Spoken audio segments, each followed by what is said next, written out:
liebsten würde ich ganz offen mit ihr darüber reden, dass wir keine Kinder bekommen können. Das darfst du auf gar keinen Fall. Die alten Wunden würden nur wieder aufbrechen. Isabel, Caroline kann doch die Tatsache nicht ignorieren, dass eine Schwangerschaft für sie lebensbedrohlich ist. Das hat sie aber. Und, ist er endlich da? Nein! Du solltest doch draußen warten, um ihn abzufangen. Er hat mich gerade angerufen. Er steht auf der Autobahn mit der Panne und weiß noch nicht mal, ob er es schafft. Was? Was macht denn unser kleines Blondchen? Alles bestens. Sogar erwachend wird schon nachlässig. Heute waren sie in einem See zum Planschen. Schön. Sehr schön. Sie glauben nicht mehr, dass was passieren könnte. Dann sollten wir Sie jetzt mal überraschen.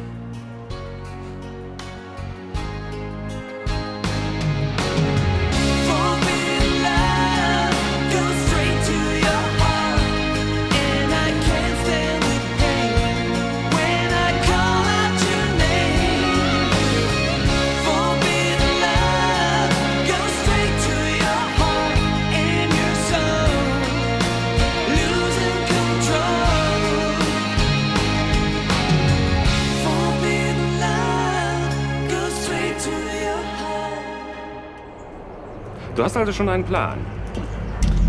Kathis Horizont wird sich auf unvorhersehbare Weise erweitern. Ihre Wertvorstellungen werden sich ändern. Kurzum, wenn ich fertig bin, ist sie ein anderer Mensch. Und für 100.000 Mark reicher. Das Geld betrachte ich als Haftentschädigung. Riechst du das? Was denn? Die Freiheit. Nichts ist so süß wie der Duft der Freiheit. Und? Vielleicht solltest du dich auf den Verkauf beschränken. Wenigstens solange wir in der Sternex-Sache arbeiten. Bleib locker. Bin ich. Solange du den Durchblick behältst. Keine Sorge. Nochmal gehe ich nicht in den Knast. Das sagen alle. Aber ich habe die Voraussetzungen getroffen, dieses Etablissement nicht nochmal zu betreten.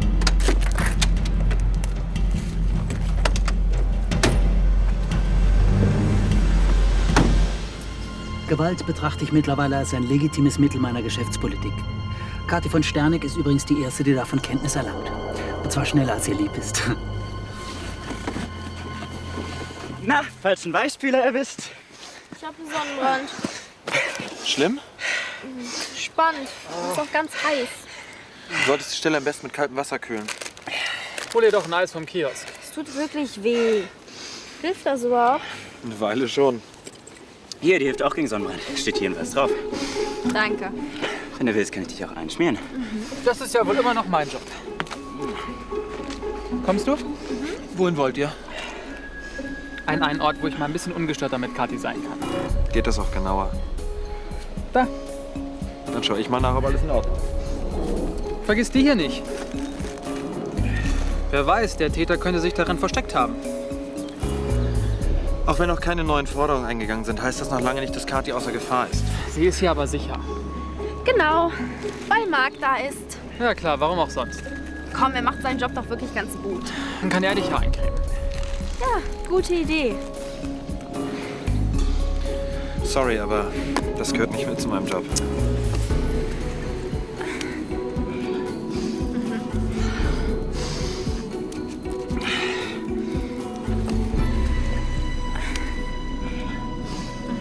Du redest und redest, aber gesagt hast du noch nichts.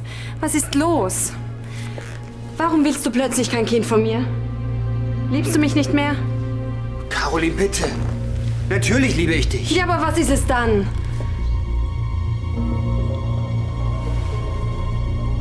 Es ist Clarissa. Ja, solange sie hier wohnt, ich möchte einfach nicht, dass meine Kinder in einer so vergifteten Atmosphäre aufwachsen. Also, das glaubst du doch wohl selber nicht. Ach, erinnerst du dich nicht mehr, was sie mit Barbara gemacht hat?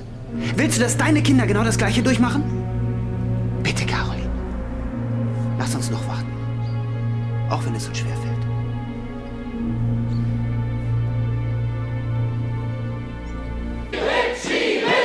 Das Publikum wird langsam ungeduldig. Wir müssen uns was einfallen lassen. Hat er dir nicht wenigstens einen Hinweis gegeben, wann er kommt? Wie denn? Mit einer Panne?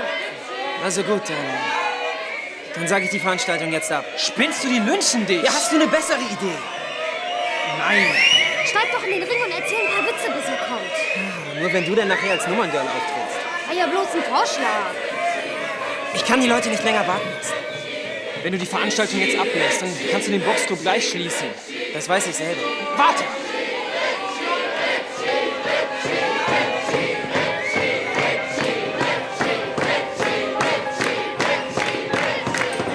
Ihr wollt Richie?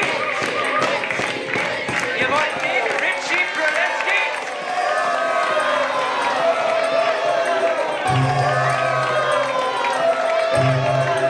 Ich auch.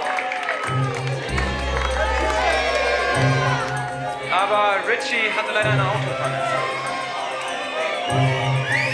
Er hat uns versprochen, dass er kommt.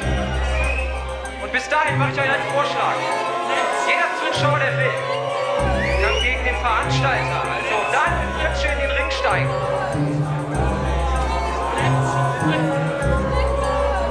Moment, ich bin noch nicht fertig. Die 4 Besten von euch haben dann die Chance, gegen den Champion anzutreten. Eine Runde gegen den Meister hier oben im Ring. Wer will gewinnen?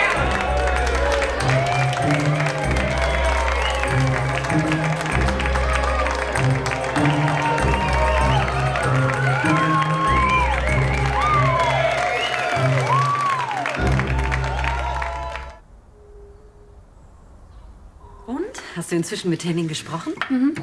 Er will Kinder. Ach. Aber erst, wenn Clarissa das Schloss verlassen hat. Also nie. Irgendwie kann ich Henning ja verstehen. Oder würdest du wollen, dass deine Kinder in Clarissas Nähe aufwachsen? Nein, natürlich nicht. Aber andererseits sehe ich es auch nicht ein, dass wir unsere Familienplanung von ihr abhängig machen. Ihr müsst sie irgendwie loswerden. Eine Erkältung wird man los, aber Clarissa... Hat Henning denn noch keine Spur von ihrem ersten Mann? Nein, aber er ist wohl nah dran. Nur Konkretes hat er bislang noch nicht vorzuweisen. Das ist doch immerhin ein Hoffnungsschimmer. Ja, und wenn sich diese Spur als Sackgasse erweist, vielleicht dauert es noch Jahre, bis wir etwas Greifbares haben. Entschuldigt. Wo ist Isabel? Die hatte keinen Hunger. Keine Sorge. Sie wollte nur im Park ein bisschen frische Luft schnappen. Und? Habt ihr euch gut unterhalten? Tja, um unser Gespräch von eben abzuschließen, es kommt oft anders, als man denkt. Und wenn nicht, hilft man nach. Machst du jetzt einen auf Schwarzenegger? Quatsch. Ach, verstehe. Du hast dir die Hanteln angeschafft, weil du gesehen hast, wie Katja auf Marks Muskeln geguckt hat. Ich sag dazu nur viel Muskeln, wenig hören. Katja scheint der anderer Ansicht zu sein. Typischer Fall von Irrtum. Nicht schlecht, als Mark in seiner Badehose da stand. Also, wenn ich kein Mann wäre. Noch ein Wort und du bist keiner mehr. Gereizt? Was meinst du, wie lange Mark trainiert hat, bis seine Muskeln so aussahen? Trainiert? Ist doch alles nur Chemie bei dem. Irgendwie habe ich das Gefühl, du kannst den Typen nicht leiden. Er geht mir einfach auf die Nerven. Jedes Mal, wenn ich mit Katja alleine sein will, ist er dabei. Und auch wenn du woanders bist. Dann muss ich mir mal dieses sinnlose Geschwätz von dir anhören. Du bist ja eifersüchtig. Quatsch. Cool, Alter. Wenn meine Freundin mit einem anderen Typen abhängen würde, ich wäre auch sauer. Ich hab doch gar nichts dagegen, dass er sie beschützt. Aber? Mir gehen seine guten Ratschläge auf den Geist. Du musst mal gucken, wie der da steht. Mr. Obercool persönlich. Alles hört auf sein Kommando. Ja, wenn Katja auf solche Typen stehen würde, hätte sich wohl kaum für dich entschieden. Noch ein Wort und du hast die hier im Kopf. Hey, überleg doch mal. Katja hat sich in dich verknallt. Ohne Muskeln, ohne Kampfsport. Sie steht auf dich. So wie du bist, dürr und stur. Und das wird sich auch nicht so schnell ändern. Dann betrachte Mark als das, was er ist. Eine vorübergehende Störung. Du meinst wohl Dauerstörung? Ich denke, diese Erpressungskiste ist schon längst gegessen. Ja, dann ist es ja nur noch eine Frage der Zeit. Und Mucki Mark ist arbeitslos. Daniel, jetzt nicht schlapp machen, komm! Deine Herzengegner kommen noch! Ja, das sieht schon viel besser aus! Komm, weiter, komm! Komm, Daniel! Hier, guck, Daniel! Komm jetzt! Ja! Daniel! Was soll das denn werden? Ja, komm, weiter, komm, komm! Ja! 1, 2, 3, 4, 5, 6, 7, 8, 9, aus! So, das war's. Sieger des Kampfes ist Daniel der Rächer Fritsche.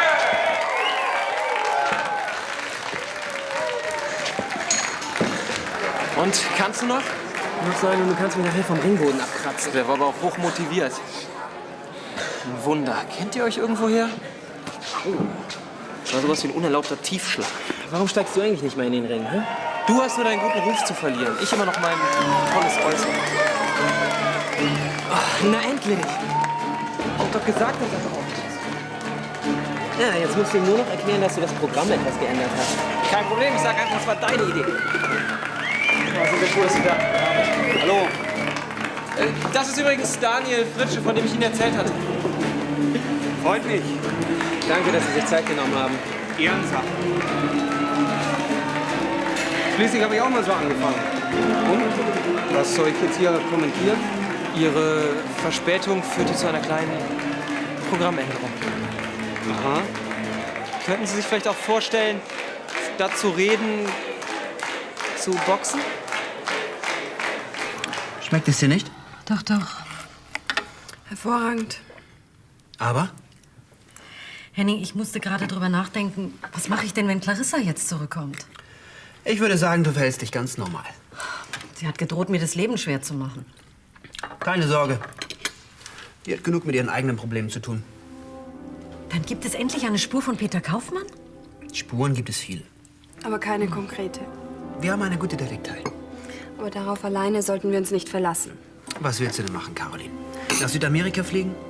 Nein, ich habe einen besseren Vorschlag. Clarissa befindet sich doch derzeit im Urlaub. Vielleicht sollten wir uns da ungestört in ihrer Suite umsehen. Ich glaube nicht, dass Clarissa ausgerechnet dort kompromittierendes Material aufbewahrt. Aber du weißt es nicht. Was ist, wenn Clarissa etwas merkt? Naja, so sehr bin ich noch nicht aus der Übung. Trotzdem, vergiss es. Was haben wir denn zu verlieren? Was sagst du dazu? Einen Versuch wäre es wert. Clarissa hat dich doch schon mal erwischt, als du bei ihr eingebrochen bist. Was ist, wenn sie dahinter kommt? Henning hat leider recht.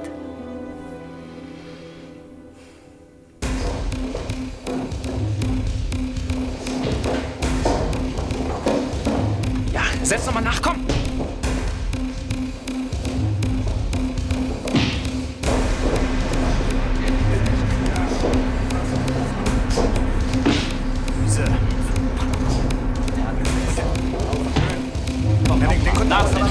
Ja, komm. Und? Ja. Noch einer. Jawohl.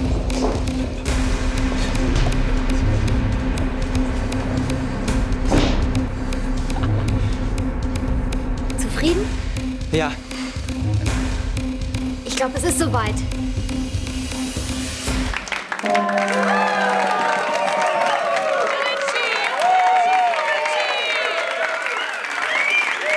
Und der Sieger nach Punkten ist Jens, der Hammer aus Beckern. Applaus!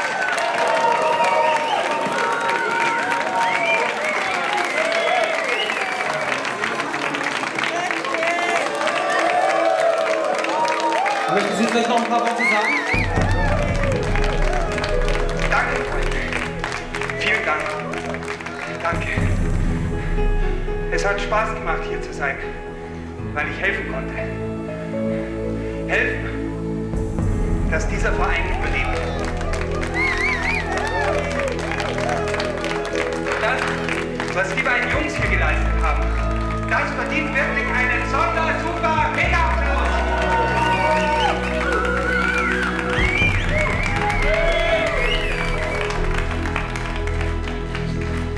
Ach, übrigens, deine Idee, bei mir als Pizzabote aufzutauchen, war gar nicht so übel.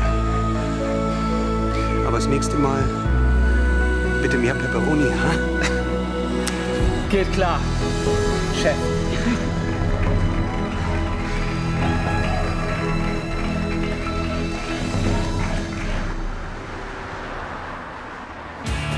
Und wenn du hieran ziehst, dann kommt da Dampf raus.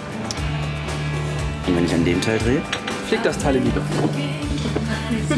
Bist du schon lange da? Wo ist denn dein Aufpasser? War nur ein Test. Also, wo ist Marc? Der kommt gleich. Vergiss es. Na, alles im grünen Bereich? Sonst hätte er mich doch gar nicht hier gelassen. Na, wie großzügig. Dann muss ich mich jetzt wohl bedanken. Ach komm, dann mach doch nur seinen Job. Und solange Kathi noch gefährdet ist. Müssen wir vorsichtig sein, ich weiß. Gut, dass du sagtest. Wie wär's, wenn du uns Frühstück machst? Ja, ich zeige meinem Bruder noch kurz was und dann habe ich Zeit für dich. Oh toll, dann können wir sogar zu dritt frühstücken. Du guckst ja wie die Kaffeemaschine kurz vor der Explosion. Genauso fühle ich mich auch. Und? Wieder nicht eifersüchtig? Kathi scheint es ja nichts auszumachen, dass wir mal wieder zu dritt frühstücken. Ist das nicht toll? Ja, hat sie's bestimmt nicht gemeint. Stimmt. Es ging ihr wohl eher darum, dass ich sie mal wieder bediene. Dass Henning sich ausschließlich auf diesen Detektiv verlassen will, ist mir unbegreiflich. Ja, aber in Clarissas Suite einzubrechen, ist genauso wenig eine Lösung. Soll ich etwa tatenlos zusehen, wie Clarissa mein Leben bestimmt? Nein. Dann verstehe ich nicht, wie du mit Henning einer Meinung sein kannst. Weil das Risiko, dass du erwischt wirst, viel zu groß ist. Ach, Clarissa würde nichts merken. Und wenn jemand vom Personal dich sieht? Dann... So leicht gebe ich nicht auf. Caroline, überleg es dir noch mal. Danke. Bitte.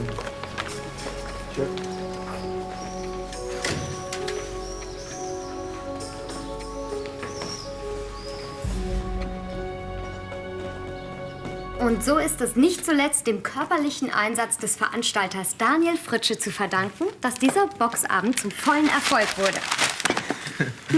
Tja, ohne dich würde an dieser Stelle wahrscheinlich eine Meldung über Hallenhalmer stehen. Oder dass sie den Verein schließen. Nee, das wäre wahrscheinlich nicht mal eine Meldung wert gewesen. Ebenso wenig wie unser Boxabend. Wenn Uli nicht gewesen wäre... Jetzt mach aber mal halblang, sonst werde ich noch rot. Was Daniel sagt, stimmt. Also nur keine falsche Bescheidenheit. Milisander? Ja, der ist da. Moment.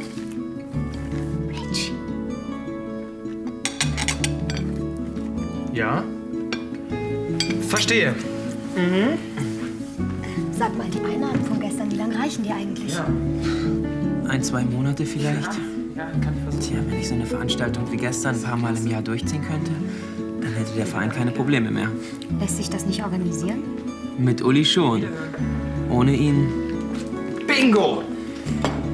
Richie hat einen Sponsoren für deinen Verein gefunden. Was? Ich soll das Ganze organisieren, meint er. Ja und, machst du's? Ja klar, was denkst du denn? Du scheinst ja ein Händchen für sowas zu haben. Und ihr wirklich? Absolut. Und wer war dein prominentester Kunde? Das war... Na, hat's geschmeckt? Prima. Entschuldigt mich einen Moment, ja?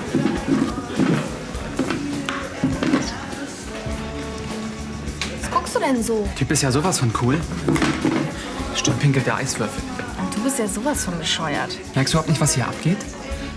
Doch, du bist eifersüchtig. Ich mache mir nur Sorgen darüber. Seit einigen Wochen überhaupt nichts mehr zwischen uns läuft. Das hat aber nichts mit Marc zu tun. Ach nee? Wenn ich mit dir reden will, wer glotzt da doof? Marc. Wenn ich dich küssen will, wer steht dumm daneben? Marc. Und wenn ich mit dir alleine sein will, Es ist doch sein Job, mich nicht aus den Augen zu lassen. dann kann es auch übertreiben.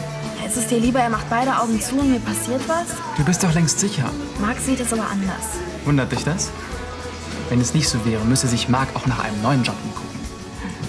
So gesehen. Dann lass uns endlich mal wieder einen Nachmittag zusammen. Nur wir beide. Alleine.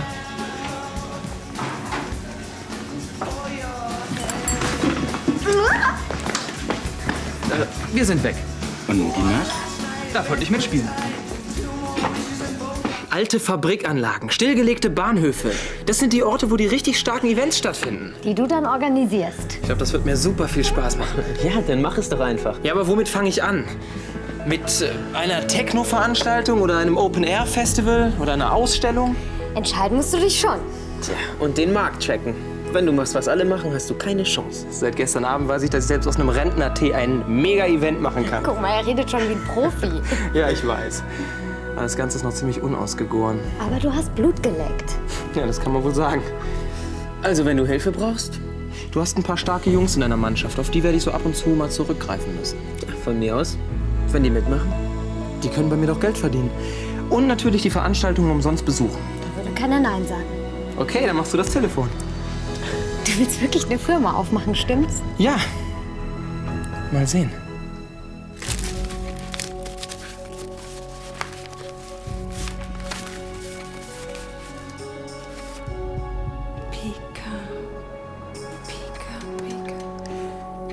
Peter Kaufmann. Charlie hat also recht gehabt.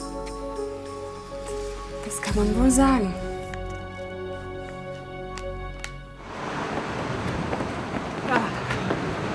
Tja, sieht ganz so aus, als hätten wir Marc ausgetrickst. Ich hätte es mir schwerer vorgestellt. Ich hätte mich gar nicht von dir überreden lassen dürfen. Ach was, du musst einfach die neu gewonnene Freiheit genießen. Du hast doch immer so eine Angst um mich gehabt. Ja, als es noch einen Grund dafür gab. Ja, aber Marc hat indirekt zugegeben, dass du sicher bist. Also wenn du wirklich in Gefahr wärst, hätte er dich niemals ins No Limits gelassen. Ja, trotzdem. Diese ganze Show nur, weil du eifersüchtig bist. Grundlos. Also das Wort Eifersucht kommt in meinem Wortschatz gar nicht vor. Außerdem, wer sagt denn, dass ich dich nicht auch beschützen kann? Also meine Linke ist in der ganzen Stadt gefürchtet. Mhm, bestimmt. Hey, du glaubst mir wohl nicht? Nee. Schon besser.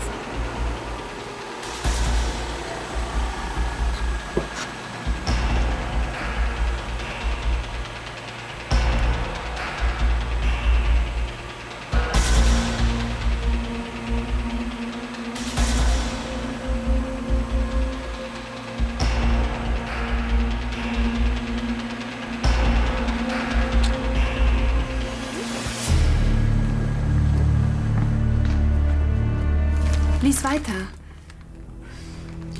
Es war nicht besonders klug von dir, mir diesen Detektiv auf den Hals zu hetzen. Inzwischen habe ich mir allerdings erlaubt, einige Erkundigungen über dich einzuziehen. Und siehe da, mein kleines Frauchen hat doch tatsächlich geheiratet, ohne sich von mir scheiden zu lassen. Das ist es. Dieser Kaufmann ist ja ein richtiger Zyniker. Wundert dich das bei dieser Frau?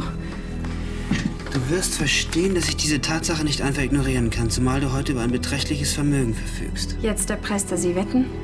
Ich schlage daher vor, dass du mir mein Schweigen mit einer angemessenen Summe vergütest, über die wir uns bestimmt einig werden. Solltest du meinem Wunsch nicht entsprechen, würde ich mich gezwungen sehen, mit einigen pikanten Details aus deinem Leben die Öffentlichkeit zu amüsieren. Ich melde mich zu gegebener Zeit wieder bei dir. In tiefer Verbundenheit, dein Peter. Der Mann hat Sinn für Humor. Und ist genauso mies wie Clarissa. Zum Glück. War es also nicht so schlimm, dass ich mich hier eingeschlichen habe? Ganz und gar nicht.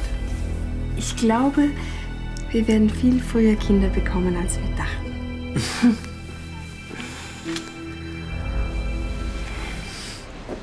Wir könnten doch jetzt an unseren See fahren. Jetzt vergiss Marc doch mal. Sei froh, dass wir endlich mal alleine sind. Ohne ihn. Den schnapp ich mir.